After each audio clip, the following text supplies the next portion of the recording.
pain. We had to hold out just a little longer. We didn't have a choice anyway. We just had to.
If I had known earlier how things would turn out, no amount of money would have made me sign up for this venture. Fortune turned away from me and my crew too quickly. Quickly and irrevocably. Life is already leaving my body, but I hope I'll have time to tell the story. Maybe it won't fade into oblivion, but will become a good tale that will be retold more than once in taverns all over the Caribbean. Well, it started with a simple contraband shipment. We needed to transport from Trinidad to Barbados. We were on our way to the rendezvous point.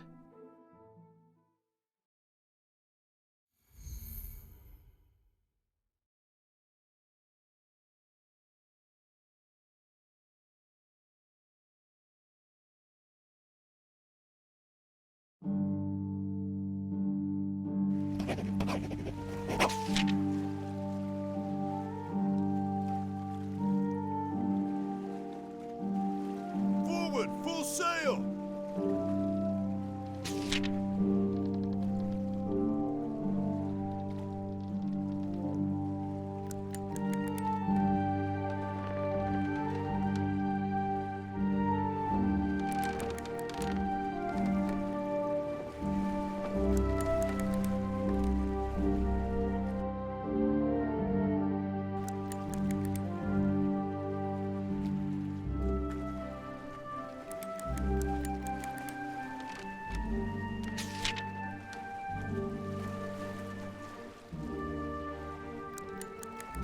Stop the ship right now!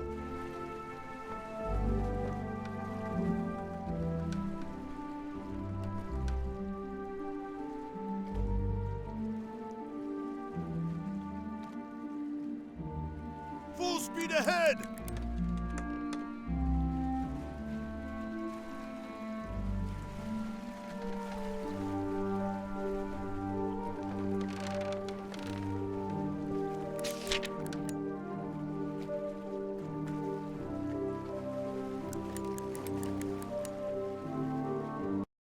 I wouldn't call Catherine Peake the most punctual smuggler, but integrity is rare in our business. Guaranteeing that your partner won't break their word is worth a lot. It's worth noting that she had other strengths that certainly made up for a single flaw. Her ship and our cargo didn't appear on the horizon for a long time. Well, since I had to wait for her with the cargo anyway, I decided to let myself stretch and entertain the crew at the same time. For them, the greatest satisfaction is watching good fights. Thanks to Catherine and her ability to get along with many men, especially over a mug of something stronger, we knew the routes of all the colony's patrols. So we had the right place, and we didn't have to fear uninvited guests.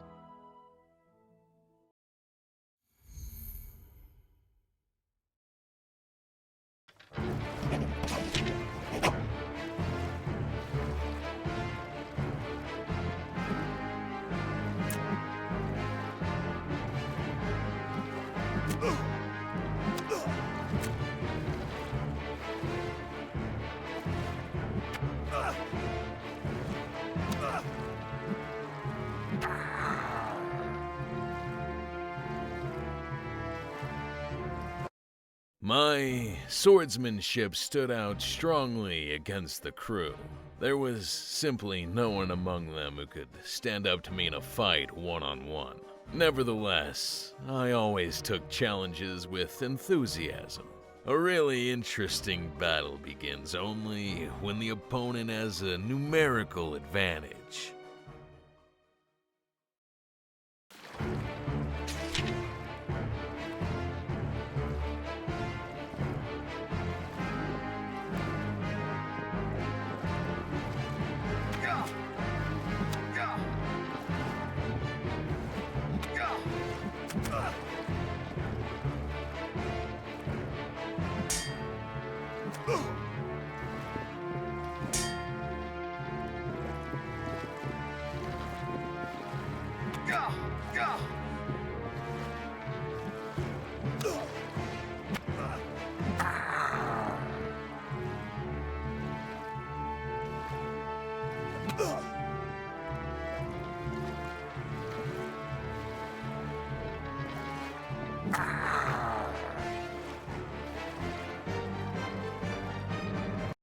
I did pretty well. Should I have practiced with 3 opponents at once?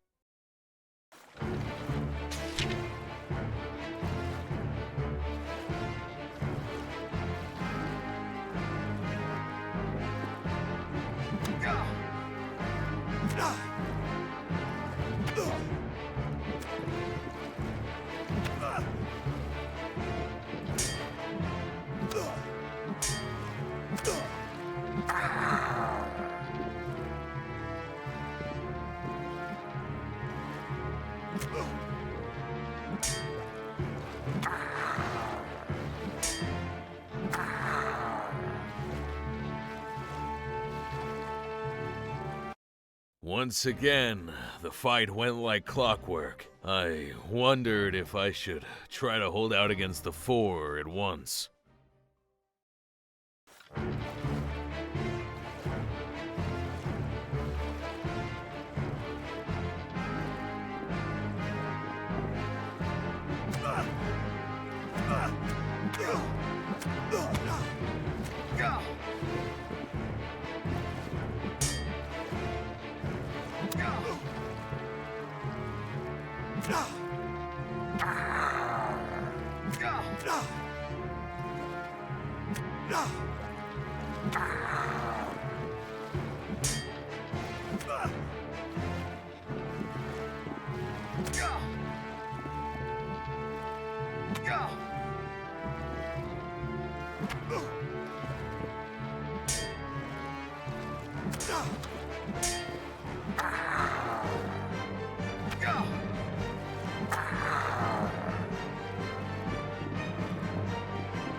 The fights were getting intense. Should I practice more.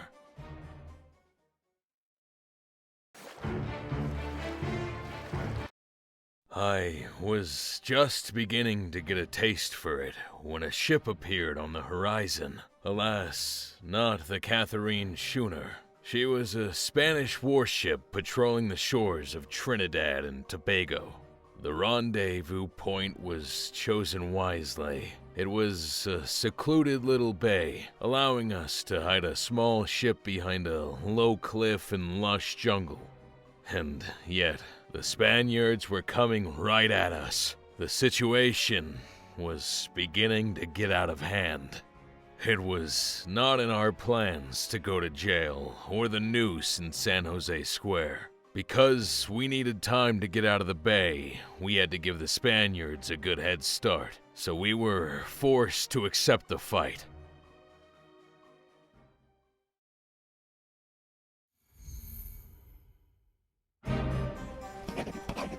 Slow speed ahead!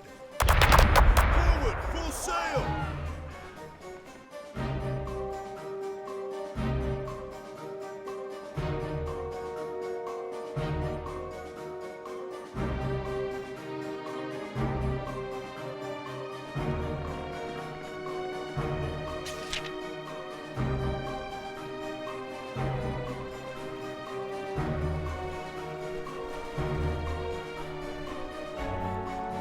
Fire!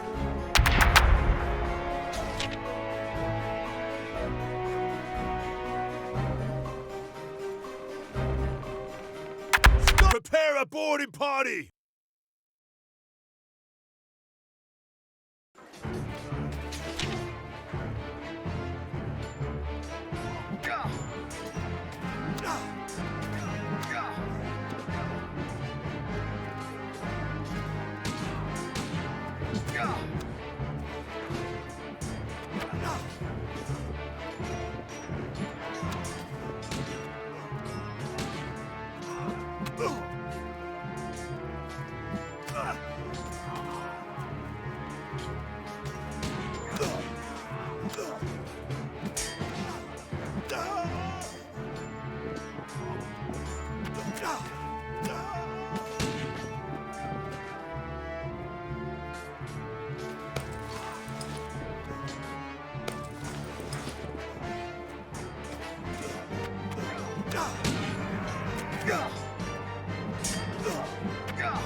sank him!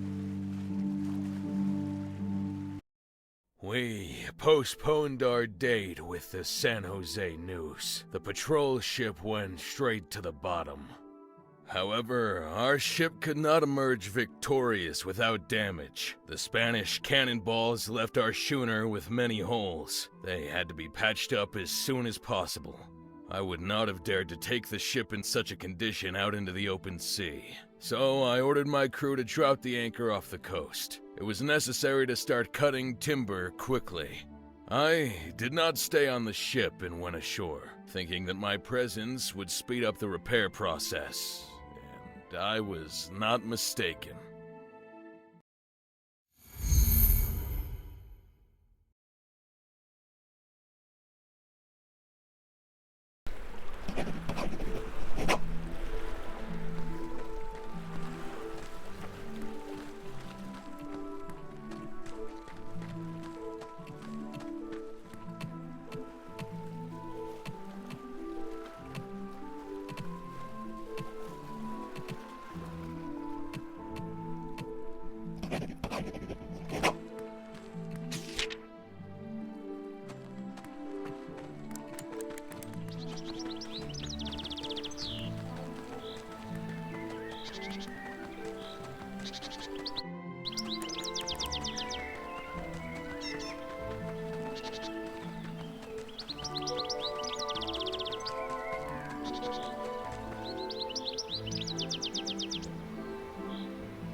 I managed to convince the local tribe not only to not hinder the cutting, but also to help with it, which significantly accelerated the work. We quickly loaded everything we needed onto the ship and continued the repairs on it. Another possible patrol was the last thing we needed at that time. Alas, the problems did not end there.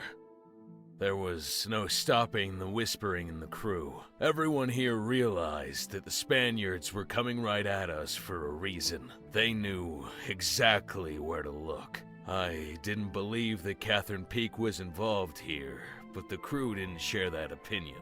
And why should they? They didn't know everything I knew. Fortunately, her schooner appeared on the horizon.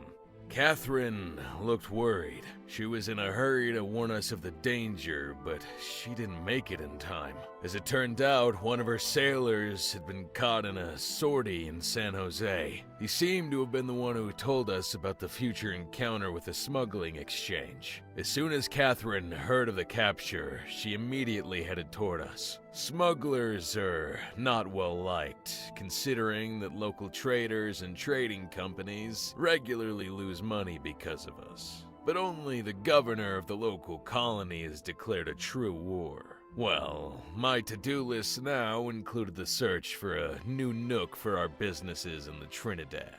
Catherine said that she had not had time to load the goods because she was in a hurry, but she immediately added that she had something better instead. Information about the imminent arrival of a Spanish ship, the Santa Daniela, with some extremely valuable goods. Catherine had the good fortune to get one lonely young man from the Port Authority drunk. The thought of seriously engaging in piracy made me feel sick, but the crew made their position clear. In these circumstances, when we were left without cargo to deliver, we had to look for another way to cover the losses. Agreeing that the situation was indeed not a good one, I gave the order to send the ship to a convenient position.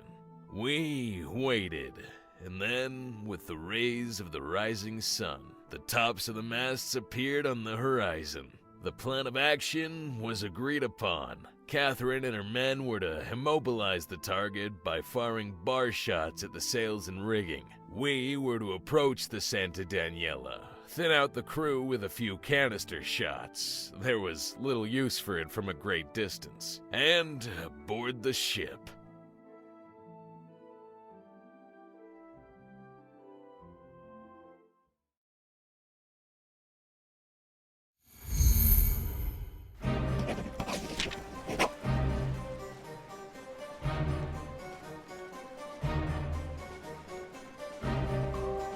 Prepare change shot for battle.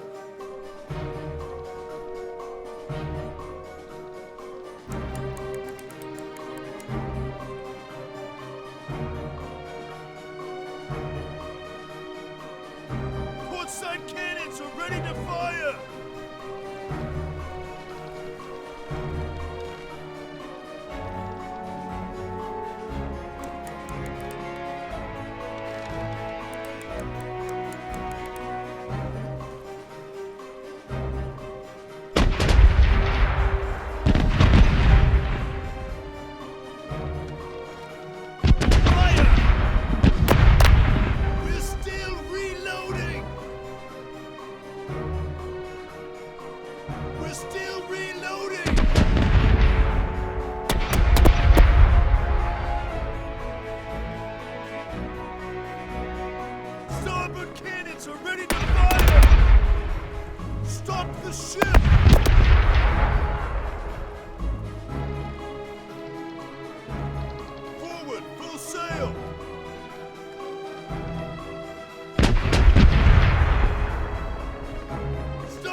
Party, get ready!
We sank him! We turned the captured ship upside down, but found no valuable cargo. The approximate sums for the tobacco and coffee we found, which soon found their way into our hold, were equal to the price of the repairs. Catherine stubbornly refused to believe that her information was wrong, continuing her search. The search was successful, which was a surprise to both of us. We soon found a secret compartment in the captain's cabin where a letter to the governor of San Jose had been stashed. We read it immediately, breaking the seal. The message, authored by the governor of Maracaibo, announced the arrival of 2 Spanish ships laden with gold to be transported to the Old World. Due to the acute situation on the archipelago, the fleet simply could not allocate the ships for the convoy to the Old World. But no one would send gold without protection through a pirate-infested region. It was decided to escort the cargo ships as far as the Atlantic Ocean. Considering that interception there is virtually impossible, this was not a bad decision. Provided, of course, that no one would find out about the shipment before the deadline, having waited until the Spanish gold was unprotected but had not entered the ocean. Catherine's eyes shone brighter and brighter with each line read. The anticipation of imminent riches was burning inside of her. I could tell that her excitement, along with her belief in easy profits, infected me as well. Now, going back to that moment in my memory, I could not say what won me over more. The Spanish gold, or the look with which Catherine asked me to help her without any words.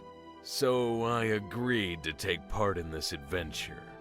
There was plenty of time to prepare, so we decided to divide up the duties. Catherine went to replenish the crew and get us more muskets. It was up to me to prepare the guns and equipment.